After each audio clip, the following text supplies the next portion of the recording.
Muy buenas tardes, queridos amigos televidentes, bienvenidos a Bitácora. Hoy vamos a estar hablando de algunos temas que vamos a ver ahora en la agenda, pero inicialmente quisiera hacer un comentario rápido en torno a la expectativa que se generó con las sanciones impuestas por el presidente Trump, que la gente esperaba que esto iba a provocar un hecatombe en la economía. Sin embargo, pues la economía venezolana ha seguido fluyendo. Algunas consecuencias relacionadas con los negocios que se hacen con los papeles ya emitidos.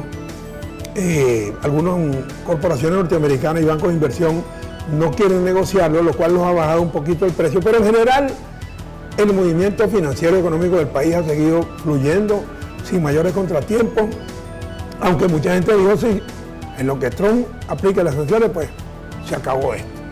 No ha pasado nada de eso y ahora tenemos la alternativa de China, Rusia y la India. De ese tema, precisamente de China, vamos a estar hablando en el último segmento del programa de hoy. Pero vamos a ver nuestra agenda del día. Allí tenemos una entrevista con un dirigente empresarial, Zenén Torrealba, ya está con nosotros. Precios de los commodities, también mercados internacionales de petróleo y precios, las variaciones, la influencia de los fenómenos naturales en los mercados internacionales de petróleo. Y finalmente vamos a estar hablando de lo que le dije, la economía china. Bien, ya está con nosotros Zenén Torrealba, dirigente empresarial muy conocido en la zona y en el país. Va a estar con nosotros conversando. Lo primero que queremos hablar contigo, Zenén, bienvenido al programa, en tu comienzo empresarial, tu comienzo como empresario ya hace unos cuantos años, pero me imagino que te iniciaste muy joven en el mundo empresarial. ¿Cuál fue tu primera empresa? ¿Qué hiciste de primero? Mi primera empresa fue la elaboración de comida para comedores industriales. Aquí en Guayana. Hace más de 40 años. Inclusive cuando llegué aquí a Guayana ya tenía esa actividad, pero llegué a expandirme, pues, específicamente en el auge de la economía de Guayana. Sí, cuando estaba el plan Cuarto de Sidor, cuando estaba Brasben estaban haciendo la represa en Guri, ¿verdad? Nosotros teníamos comedores industriales allí que preparábamos más de 7, 8 mil comidas diarias. ¿En Guri? En Guri, no, era más. No solamente yo estaba, no solamente era mi empresa, sino sí, habíamos varias empresas, inclusive empresas transnacionales. EFCA, sí, la RC, la empresa francesa que estaba allí también. SHRM. SHRM, sí. Y otras empresas más, pero bueno, y luego compitiendo me fui, claro, diversificando, ¿verdad? Con otras empresas, empresas de mantenimiento, empresas de servicio, empresas de construcción, ¿verdad? Y luego creciendo, pues clínicas, hoteles, otras actividades, ¿verdad?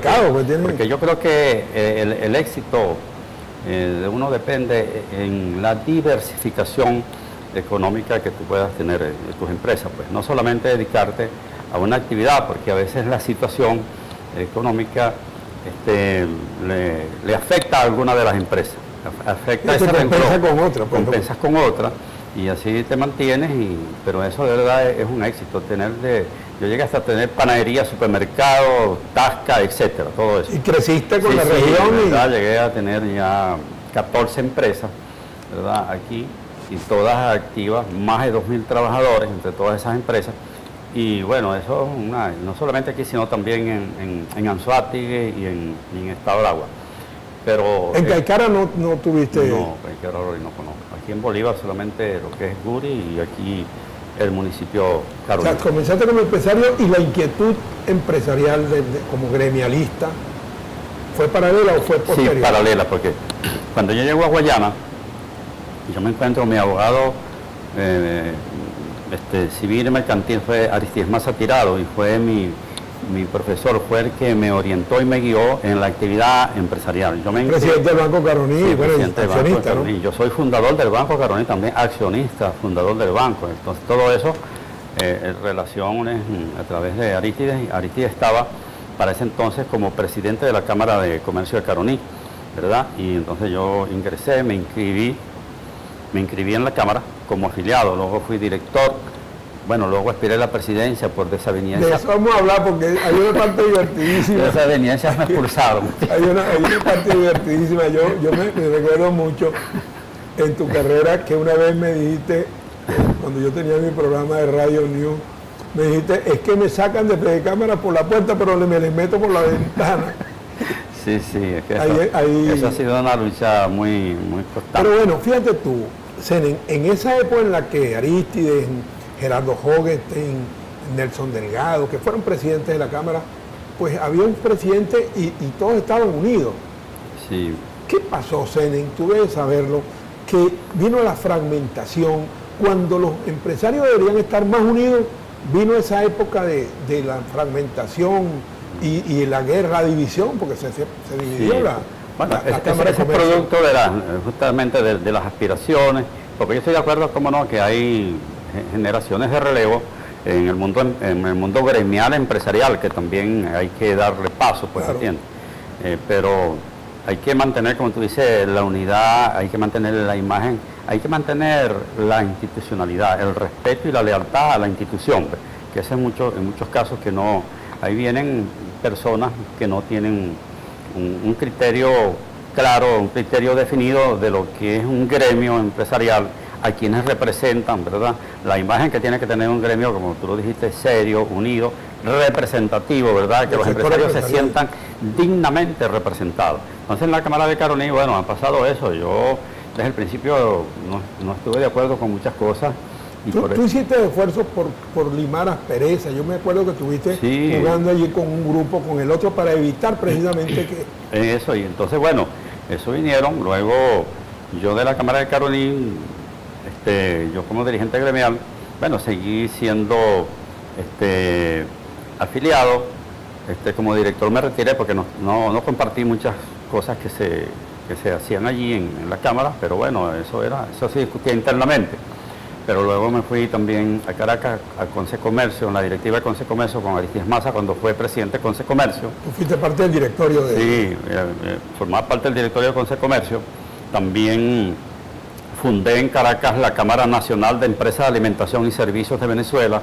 Era una cámara muy fuerte, con presencia en casi toda Venezuela, de afiliados. Luego también aquí fundé la Asociación de Supermercados y Mayoristas de Víveres, aquí a Sumabol, donde están todos los supermercados afiliados y todos los mayoristas de víveres afiliados, incluyendo hasta panadería. Eso fue también un gremio muy activo, muy fuerte. Bueno, y así seguimos trabajando. Pero volviendo al tema de la Cámara de Caroní, como tú lo dices, ahorita en los actuales momentos, una situación muy grave, muy irregular. De ese tema quiero hablar en particular porque todavía persiste ese problema. Pero ahora vamos a hacer una pausa comercial. Ya volvemos a Bitácora para continuar hablando con Senen Torrealba, dirigente empresarial.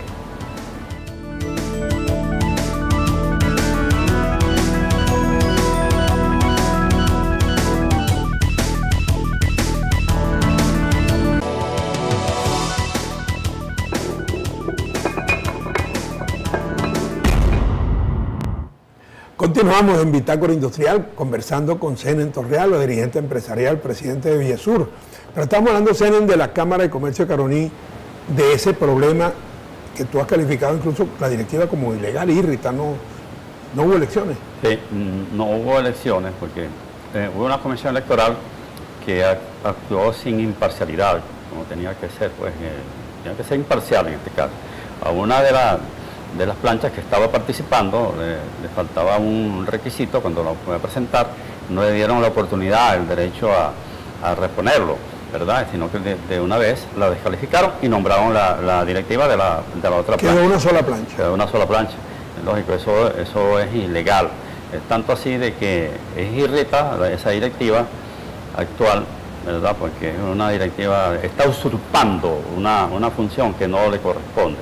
Y es ilegal desde todo punto de vista. Ahora, ¿cómo vino Fede Cámara Nacional al acto de juramentación? ¿No? Eso no lo entiendo. Bueno, la juramentaron, se prestó para eso, mano. Es que Fede Cámara Nacional anda en una onda también de... Bueno, a ti como que te pasó algo parecido en su oportunidad. Bueno, a mí en Fede Cámara me expulsaron varias veces, ¿verdad? Por no compartir con ellos muchas situaciones, de verdad que no, y no sigo compartiendo, porque ellos se desviaron totalmente. Pero el caso es aquí, del que estamos tratando, de la Cámara de Caroní, viene también Fede Cámara Bolívar a apoyar esa situación irregular también, porque Fede Cámara Bolívar también tiene una situación irregular en las elecciones. ¿Ya tú no eres miembro de Fede Cámara Bolívar? No. Sino de la Cámara de Comercio de Caroní. Sí, de la Cámara de Caroní, sí.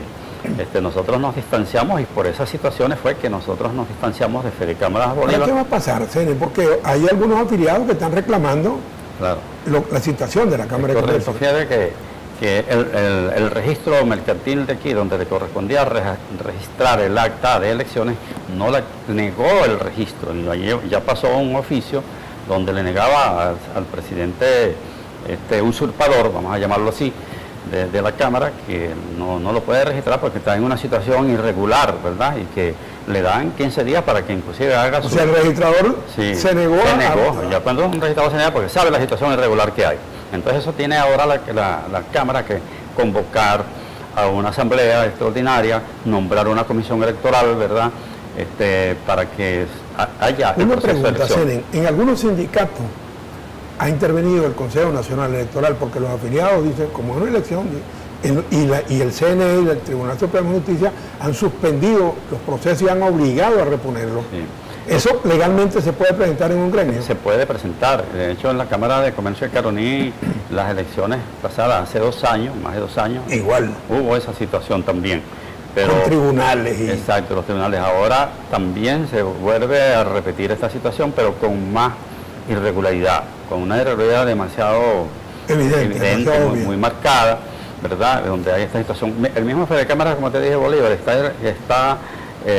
irritada esa directiva actual que eligieron, porque te dije, pusieron a votar un presidente de una Cámara... La de Santa Elena, que ya no era el presidente igual. Ya no era, pero lo pusieron a votar. Y es el mismo señor ese le quitó el poder, este mismo señor que está de la Cámara de Caroní, como fungiendo de presidente, ¿verdad?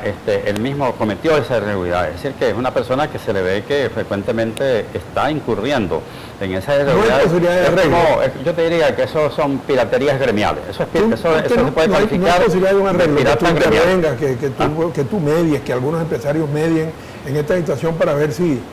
Porque ahorita necesitan más unidad que nunca. Se ha tratado de mediar porque hay un consejo de expresidentes que creo que si se ha reunido o se debe reunir, porque esto hay que buscarle una solución. Porque ¿tú formas parte de ese consejo de presidentes? No, yo no fui presidente de la Cámara de Caroní. Ah, no, de aquí no, tú fuiste presidente. Fui director. Sí, pero y afiliado. Pues. Pero sí me preocupa la situación porque ellos están usurpando y además viendo todas las irregularidades que han incurrido, ellos siguen, este señor sigue actuando como que si fuera un presidente. Señor, usted es un ilegal, usted es un pirata gremial. Tú fuiste presidente de Fede Cámara Bolívar, y en ese momento pues... Mira, yo cuando fui presidente de Fede Cámara Bolívar, la Cámara que estaba afiliada y cometía irregularidades la suspendía, mi hermano. De inmediato la suspendía. Fede Cámara Bolívar es un juez. Sí, yo la suspendía de inmediato. Inclusive una vez suspendí aquí a varias cámaras por las situaciones irregulares Cenen, cuando hay más dificultades en el país desde el punto de vista económico, cuando los empresarios están pues haciendo milagros a veces por mantener las empresas, el gremio debería dar un ejemplo de unidad, de cohesión, y al revés. Es que eso es lo que espera el país espera de nosotros eso, que nosotros debemos de dar, como tú dices, el ejemplo, en estos momentos, además del aporte para solucionar los problemas del país. Nosotros, por ejemplo, en el bloque de integración empresarial que yo presido, Biesur, ¿verdad? Vivimos en eso, es decir, trabajando, haciendo trabajo gremial en conjunto con el sector público. Recientemente hicimos lo que llaman en nuestro aniversario la gran cena de la confraternidad empresarial, un evento... ¿Eso fue recientemente? Sí, un evento histórico te digo, es un encuentro histórico, encuentro empresarial histórico, porque allí asistieron más de 300 personas, más de 300 empresarios invitados especiales. Fue una cena de verdad que muy difícil eso es lo que el país espera de ustedes. El país espera que se vea allí la unión, que se vea el acercamiento con el sector público, ¿verdad? Tanto local, regional y nacional, porque eso es lo que tenemos que hacer.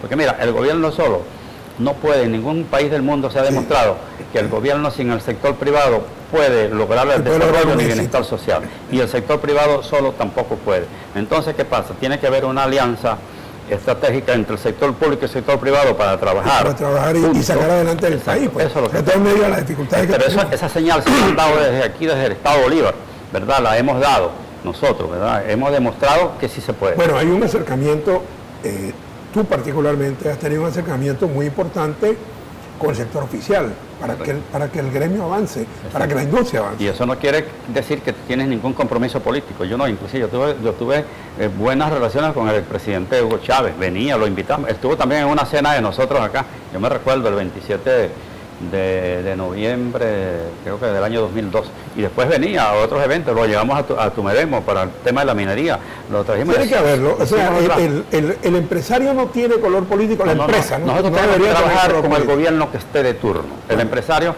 nosotros no somos políticos, y yo lo he dicho, nosotros somos amigos de los políticos, independientemente que cada quien tenga su ideología, se le respeta, pero no puedes inmiscuir, no puedes mezclar el gremio en actividades políticas que son contrarias pues a nuestra doctrina y a nuestra filosofía empresarial. Ahora, hubo, hablando del acercamiento entre los empresarios y el gobierno, hubo en años anteriores, Senen, una comisión tripartita. De eso vamos a hablar, porque es importante esta cuestión entre empresarios, sindicatos y gobierno. Pero ya volvemos, vamos a una pausa y retornamos para continuar hablando con Senen Torrealba.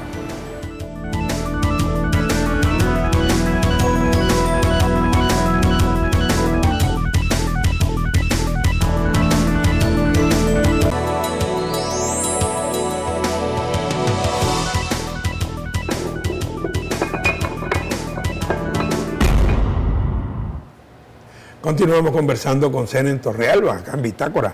Bueno, Senen, llega el momento en el cual te separas de Fedecámara, como dijimos, te sacaban te cerraban la puerta, pero te metían por la ventana. En aquella época te expulsaron varias veces. Les ganaba los casos. Tuvieron juicios. Pero ganaba porque era injusto, eran muy irregulares las medidas que tomaban contra mí por yo no compartir con ellos la posición de ellos. De pensar y de actuar. En el mismo caso de Pedro Carmona, yo discutí muchas veces con Pedro Carmona. Nunca apoyé a Pedro Carmona, ni cuando era candidato a la presidencia de Cámara Nacional, nunca lo apoyé. Y después cuando hizo lo que hizo, que llegó a presidente de la República, también me llamó, tuvimos una discusión allí, ¿verdad? Pensé que iba a tomar represalias, pero creo que no le dio tiempo. Pero bueno, lo que te iba a decir es que... ¿Te tocó irte de Fedecámara finalmente? ¿Esa decisión la tomaste tú o fue? Sí, no, porque la situación de Fedecámara viene por la separación de Fedecámara de nosotros, de un equipo, viene por lo siguiente. Fedecámara Nacional no encontraba cómo controlar a Fedecámaras Bolívar. Siempre he ganado elecciones. Mira, yo me cansé aquí de ganar elecciones. A mí nadie, yo los retaba a que me ganaran. Había unos que se lanzaban y a mitad de camino tiraban la toalla. Mira, y yo los retaba que se contaran conmigo. Pues yo me la pasaba en todos los municipios trabajando, haciendo trabajos gremiales. Fue la única Fedecámara que llegaron y reconoció por Fedecámaras Nacional, que tenía primer lugar, llegamos a llegar al primer lugar, a posesionarnos en primer lugar, como en trabajo gremial, en todo, mira, hasta en afiliados, superamos hasta los maracuchos, en todo eso, ¿verdad? Pero eso era un producto de trabajo. Pero bien, ellos querían, y por razones creo que hasta políticas, querían como controlar a Fedecámaras Bolívar. Entonces llegaron. Ahí no tuvo que ver el señor amistad con el chavismo. Eso es una cuestión muy independiente, como te lo dije, que no se debe mezclar con esto. No se debería. Nadie puede decir que Senen Torrealba en una directiva donde había de distintas ideologías en el directorio, que yo le pregunté de qué partido tú eres. Eso sí, el que agarraba y que se creía que iba a actuar utilizando el nombre de Fedecámara para alguna actividad política, le pedía la renuncia. Era el primero en pedir, y le pedí la renuncia como a 5 y expulsé a 7. ¿Me entiendes? Porque yo era muy claro. Hermano, yo no soy, es que nosotros no somos políticos. Tú quieres utilizar el gremio para política, actúa a nombre propio y sin inmiscuir al gremio en esa actividad. Ahí te separas de Fedecámara Bolívar y decide fundar. Exacto, pero la separación viene por lo siguiente, porque de aquí de Guayana, el señor Roy, Jorge, llega por carambola, llega a Fedecámaras Nacional. No había más nadie, no había más candidatos, y él no tuvo apoyo político aquí, apoyo gremial aquí, no estuvo en ninguna cámara, entonces se metió por allá, por una cámara que es nacional, que es la IN, y lo postularon y llegó. Entonces en esa presidencia de él decide cambiar los estatutos, modificar los estatutos de Fedecámaras Nacionales y justamente también de Fedecámaras Regionales, que nosotros estamos adscritos allá a la Fedecámara Nacional.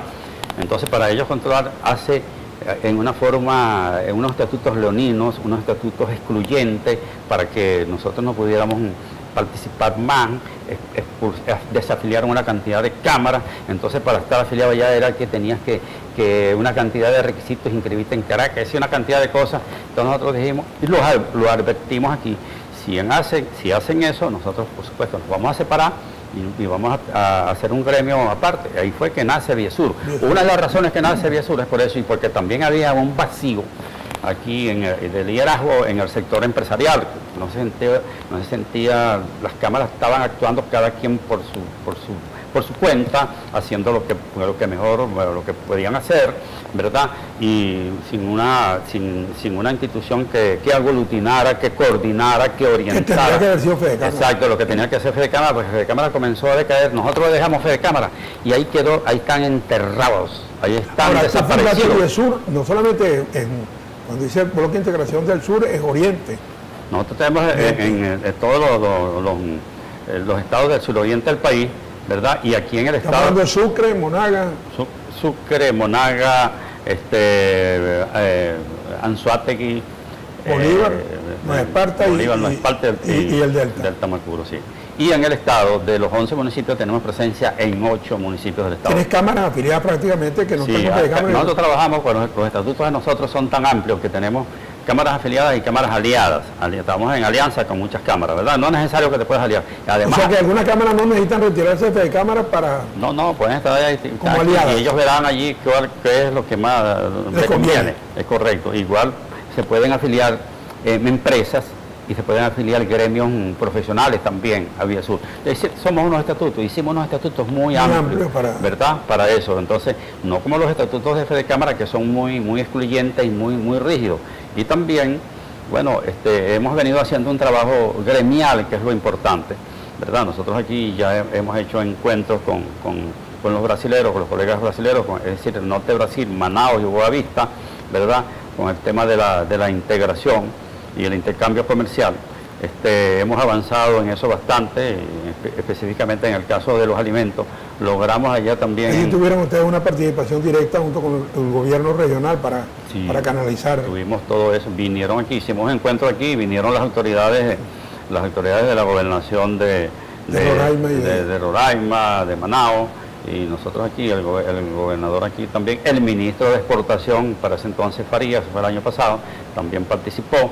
Y sí, hicimos un encuentro aquí muy bueno, inclusive hicimos una área de exposición con empresas que tienen capacidad para exportar. Ahí podemos demostrar. Y de allá para acá también, porque hay presencia no solamente que los brasileros nos vengan a vender, sino nosotros también vender a los brasileros. Y en eso estamos trabajando, ¿verdad? Planteamos allá lo de la casa de cambio, ya mandaron a hacer estudio, la casa de cambio en Santa Elena y Guairén. ¿La van a abrir? La van a abrir, mandaron a hacer ya el estudio. Ya se abrió la agencia del Banco Bicentenario allá, se reactivó.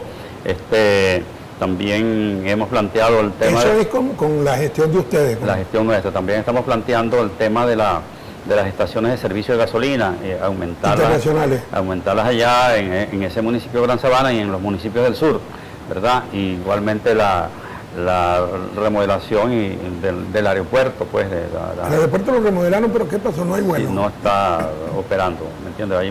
Hay una situación allí que son los indígenas que están... Sí, que está allí, pero eso hay que buscarle una solución porque eso es muy necesario, ¿verdad?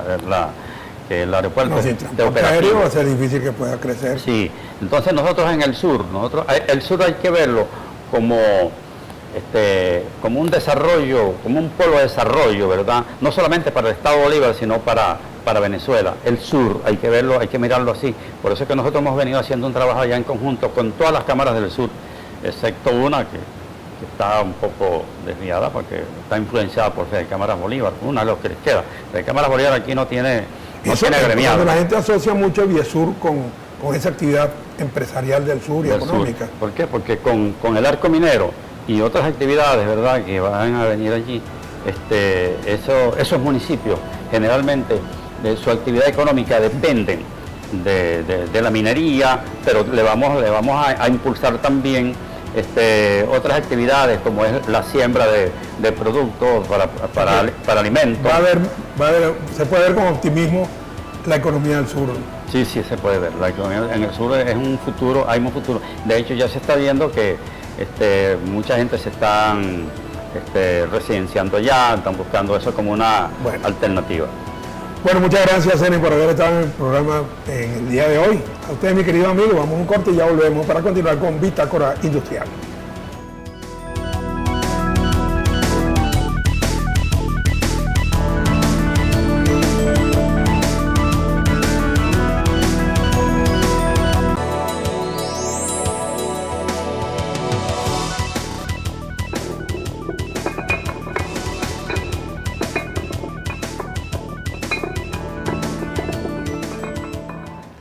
Continuamos en Bitácora.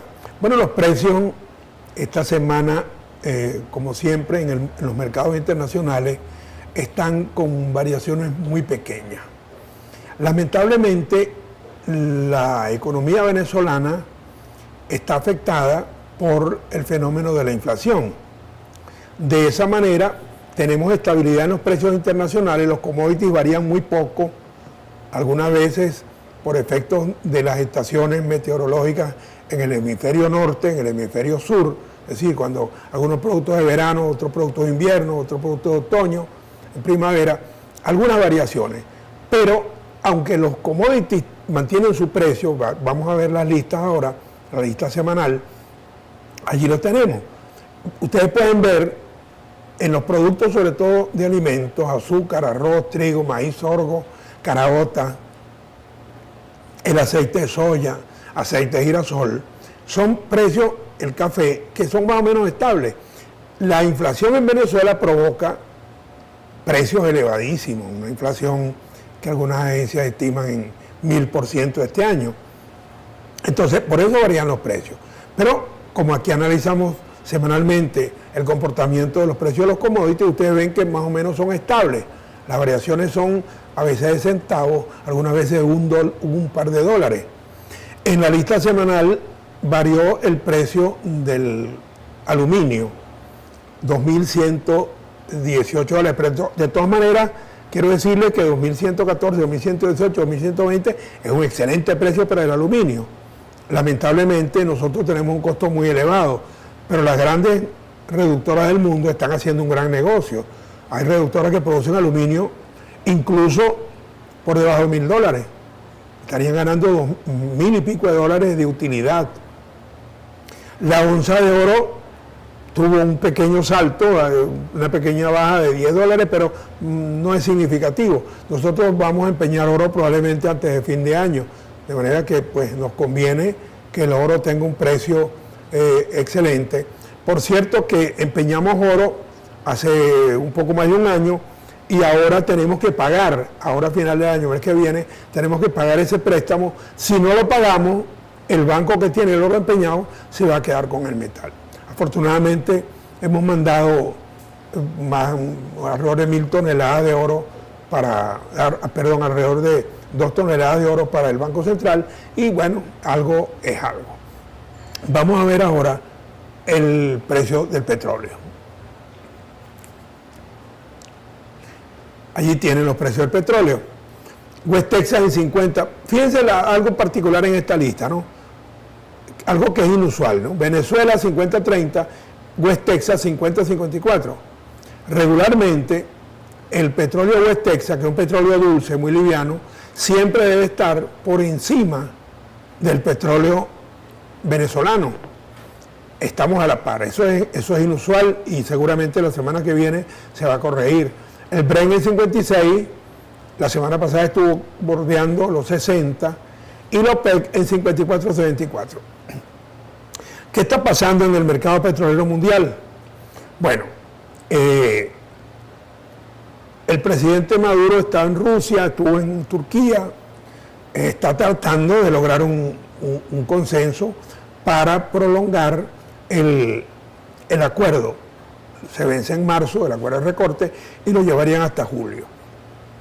Pero en el mundo, lo que hay es aumento de producción.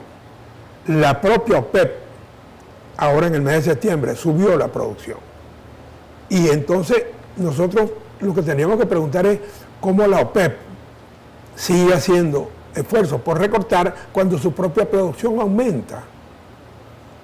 Y el efecto, esta baja que ocurrió en estos días, es producto precisamente del aumento de producción de la OPEP. Sube Canadá, sube Estados Unidos, sube Brasil, aumenta un poco Colombia, Ecuador anuncia que va a subir su producción en 160.000 barriles y Venezuela anuncia que va a reactivar 800 pozos en convenios con Rusia y con China. Es obvio que si eso ocurre, los precios del petróleo no pueden subir, van a bajar. Ya bajaron esta semana y van a seguir bajando a menos que la OPEP logre un acuerdo para mayor reducción. Esto no va a ser tan fácil. Esto no va a ser tan fácil por dos cosas. En primer lugar, porque muchos países tienen problemas financieros, entre ellos el nuestro. ¿Qué pasará si por ejemplo, la OPEP decide que Venezuela tiene que bajar 50, 80, 90.000 o 100.000 barriles? Eso agravaría la situación financiera de Venezuela. Pero también tiene problemas financieros Libia, Irak, Egipto, Irán, Nigeria, y Irán inclusive, que es un gran productor. De manera que si estos países que tienen problemas financieros no aceptan reducir más la producción, es obvio que cuando eso ocurra, el aumento de producción, los precios van a bajar. Ahora, los economistas sacan unas cuentas y dicen, gano más bajando la producción para que el precio suba, o es preferible vender menos pero ganar más. Allí hay un juego de cifras que hay que determinar. Es decir, si Venezuela vendiendo menos, subiendo el precio del petróleo, ingresa más que vendiendo más a menor precio, comiéndote las reservas. En el caso, por ejemplo, de Venezuela, nosotros tenemos crudos pesados y extrapesados. Los crudos livianos de Venezuela pues han venido disminuyendo. Pero hay otros países, como Estados Unidos, que tienen en West Texas es un crudo dulce, liviano. Arabia Saudita también. Irán, los países del Golfo Pérsico, son crudos livianos. Cuando los precios bajan, esos crudos siguen siendo más caros que el de Venezuela. Por eso, los mercados petroleros mundiales pues se van a agitar a comienzos del año próximo. Ojalá podamos terminar el año con precios más o menos estables como están ahorita. El crudo venezolano está en 50-30. Nosotros tenemos un presupuesto por $40, de manera que todavía tenemos un juego de $10 para llegar a la base del mínimo presupuestario, que es $40. Estamos en 50-30. La semana que viene seguramente el crudo venezolano va a bajar un poco, pero ojalá podamos terminar el año con estos precios a nivel internacional. De lo contrario, pudiéramos entrar en un declive. Acuérdense que hay amenazas como el oleoducto, el famoso Kingston XL de Estados Unidos, y eso vamos a tener que verlo. Por allí tienen entonces West Texas 50-54, Brent 56-95, es malo para el Brent, tiene que estar en 60, la OPEC en 54-63 y finalmente Venezuela en 50-30. No le vamos a poner el precio en yuanes porque se van a enredar. Pero vamos a una pausa y volvemos para el último segmento de Bitácora Industrial.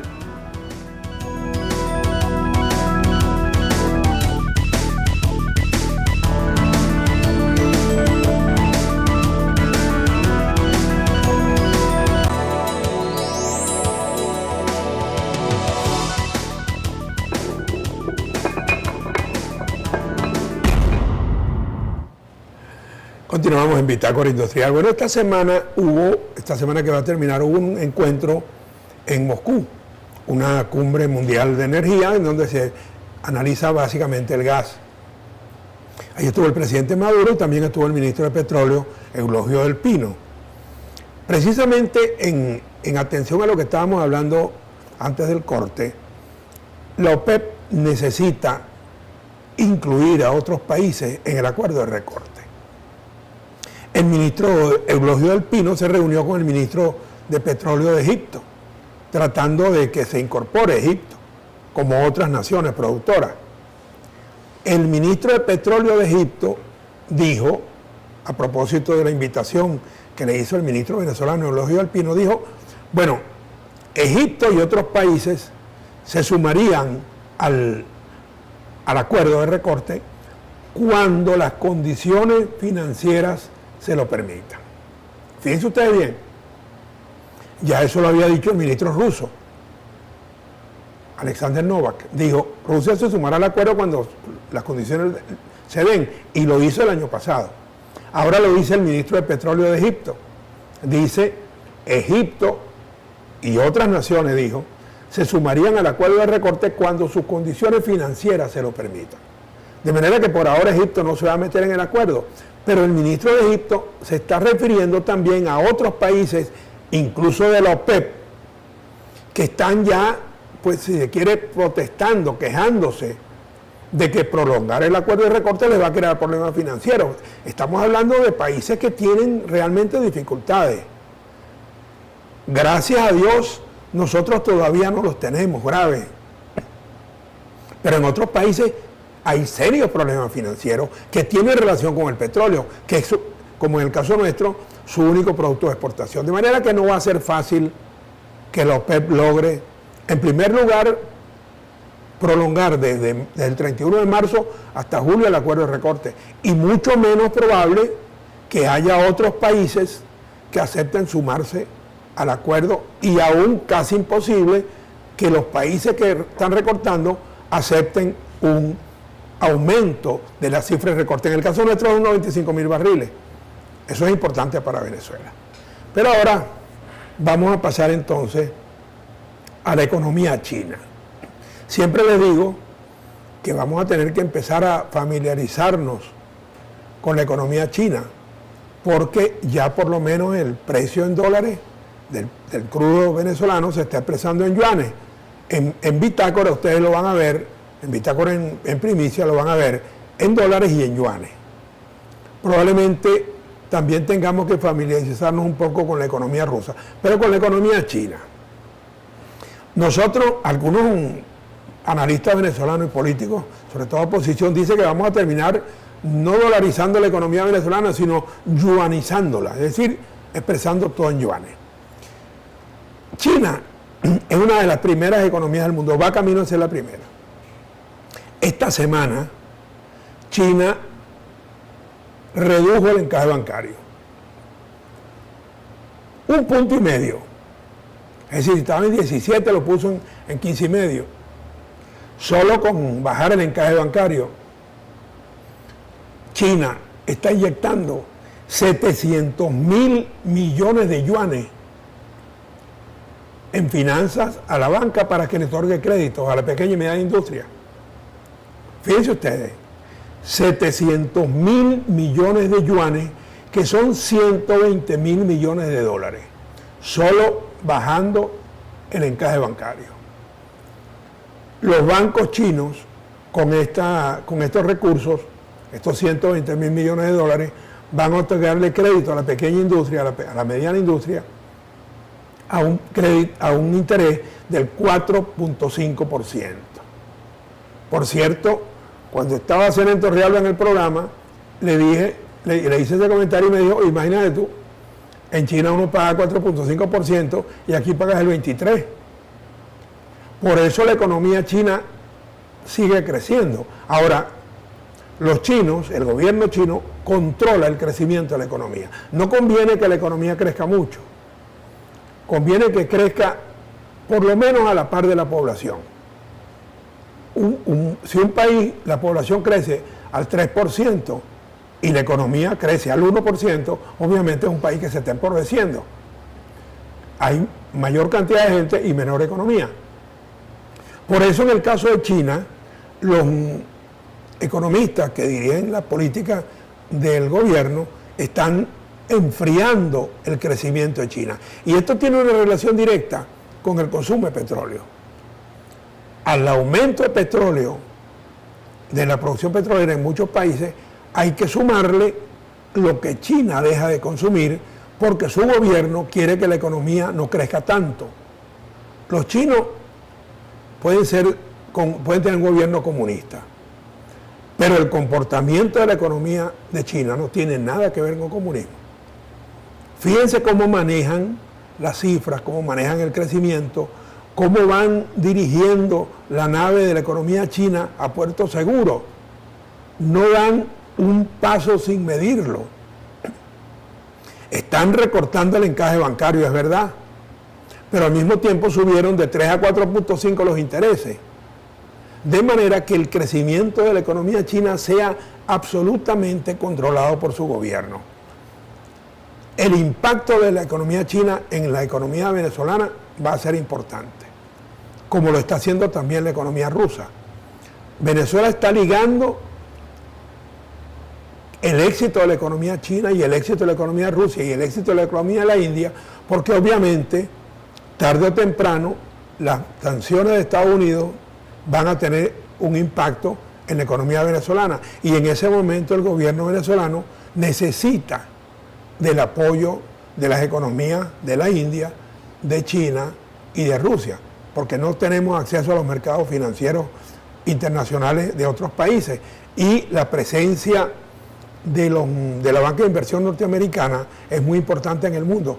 Va a ser difícil que, por ejemplo, Venezuela pueda hacer una emisión de bonos y conseguir que los compre, incluso en Asia, porque cualquier banco de inversión en el mundo tiene relación con Estados Unidos. Y las sanciones de Estados Unidos dicen, no solo yo prohíbo que mis empresas hagan negocio con Venezuela, sino que hagan negocio con alguna empresa que tenga relación con Venezuela. PDVSA tiene el mes que viene que hacer unos pagos importantes.